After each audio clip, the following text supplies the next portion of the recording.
Olwaleero tukuza okubatizibwa kwa Mukama waffe Yesu Kristo. Sande eno etuggalirawo obudde obw'amazaalibwa ate n'etuggulirawo obudde obwa bulijjo oba bwe tumanyinga obudde obw'omwaka. Yesu Kristo ng'abatizibwa, ffe tuyinza okwebuuza naye kyali kisaanidde atayina bibi okubatizibwa? Kyokka mu ngeri endala Keleziya kyesinga okuddamu okutulaga nti ono gwe tubadde tujaguza nti azaaliddwa, mu kubatizibwa kwe ayoleka bulungi nti kati agenda kutandika omulimu gwe. Batiisimu ya Yesu twandigirowoozezaako nga batiisimu yaffe gye twafuna, naye mulimu ebikyukira nno ddala nti okwawukana kuffe abantu, Yesu Kristo yabatizibwa nga talina kibi.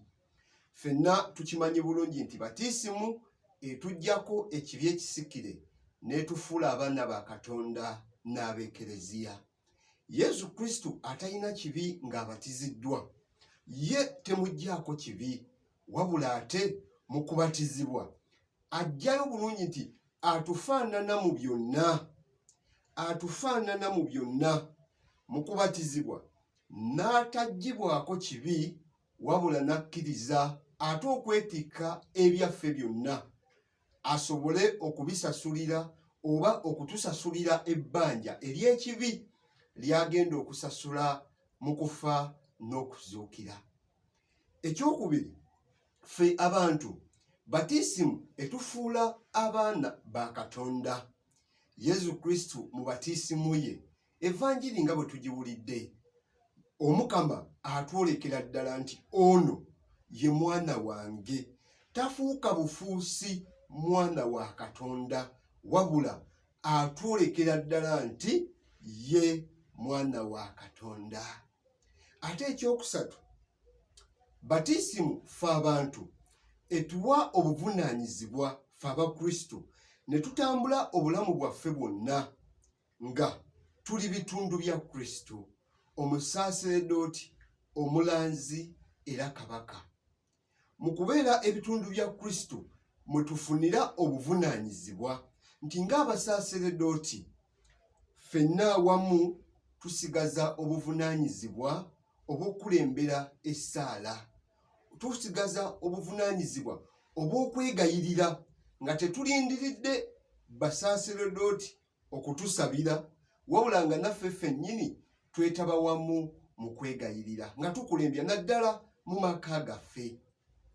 Ekyokubiri, ng'abalanzi si kulindirira nti ffenna tufune omukisa okulangirira ekigambo kya Katonda ku katuuti batuwe omuzindaalo tuyigirize, wabula ku lw'abatiisimu yaffe ffenna ne tubeera abalanzi nga tutandika okulangirira evanjiri y'Omukama nga tukozesa ebikolwa byaffe, we kyetaagisiza ne tukozesa ebigambo. Ekyokusatu, ne tubeera bakabaka nti mu batiisimu Omukama atuyita tugende tufuge ensi, wabula si kugifuga oba okuba n'obuyinza nga ensi bw'ebugaba, kyokka nga tubeera abaweereza eri bonna.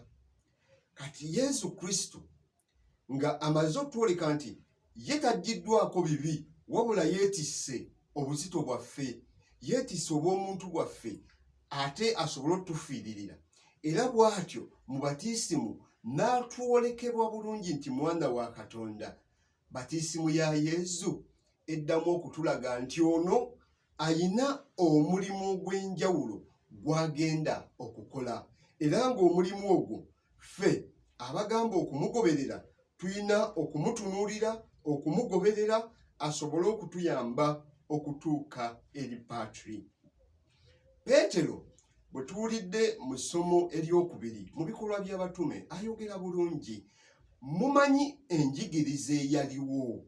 Enjigiriza eyaliwo okuviira ddala ku Yowaana Batisita gye tubadde tuwulira mu budde obw'amatuuka, gye tuwulidde mu budde obw'amazaalibwa nti Yowaana Batisita yasooka n'atutegeeza mwenenye mukyawe ebibi byammwe, ate Omukama ng'azaaliddwa n'amusongako, nze mbadde mbatiza n'amazzi naye oyo ajja sisaani anakusumulula bugwa bwa ngatto bwe, ajja bbatiza mu mazzi ne Mwoyo Mutuukirivu.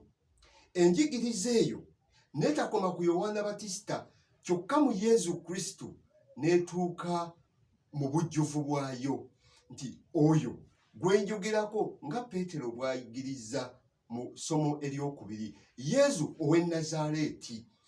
Ffe Abakristo tumumanyi kuba twamusenga, wabula tuddemu tumutunuulire y'oyo Omukama gwe yaliko, Omukama gwe yakozesa ebyamagero, Mwoyo w'Omukama n'atambula naye n'amukozesa bingi, kubanga Omukama yali naye akadde konna. Oyo nno Yesu Kristo ng'abatiziddwa, Peetero addamu okutuyita naffe tujjukire Omukama by'atukoledde mu bulamu bwaffe, tujjukire Yesu gwe tugenda okugoberera, ye Yesu ow'e Nazaaleeti. Essomo erisoose mu ngeri endala ate lituwa obubaka obuyina okutukulembera nga tugenda okutandika obudde obw'omwaka, nga litandika litugambye, laba omuweereza wange gwe neebonanye, gwe neerondedde. Bwe tutyo obudde obw'omwaka bwe bugenda otuyita ffenna, Omukama ono abatiziddwa, tuleme kumuggyako maaso, tuleme kutunula walala, wabula tumulabe, tulabe Omukama by'akola, tuwulirize Omukama by'agenda otuyigiriza, tutunulire Kristo oyo Omukama gw'atuwadde era gw'atuleka olwaleero nti ye mwana wange. Ebigambo bye, ebikolwa bye, ebyamagero bye tubirabe, tulabe Omukama bw'atasosola mu mawanga, tulabe Omukama bw'atambula ng'ajja atwoleka Katonda Kitaawe. Nga tutandika obudde obw'omwaka, essomo eryo litusaanye bulijjo litubeere mu mutima gwaffe, mu birowoozo byaffe, mulabe omuweereza wange. Ngamba nnyo abantu nti ne muffe abasaaseredooti nga tugoberera Omukama, tuleme koma ku baweereza ba Katonda nti faaza gundi ayigiriza bulungi, faaza gundi ayambala bulungi, faaza gundi andabikira bulungi, wabula mu bo tusigale nga tulaba mu Kristo, nti bwe tudda gye bali kababeere abakulembeze baffe, tubalabe mu Kristo. Ate naffe abaweereza b'Omukama tukkirize nga Yowaana Batisita bwe yayigiriza, ffe tufeebe Kristo ayitimuke. Abo bonna abagoberera Kristo mu bigambo byaffe ne mu bikolwa byaffe basobole okuyambibwa okusigala nga batunuulidde Kristo. Ffenna awamu tutambule wamu n'Omukama nga tewali abuza munne, wabula ffenna nga tutuuka ku bulokozi. Omukama abeere nammwe.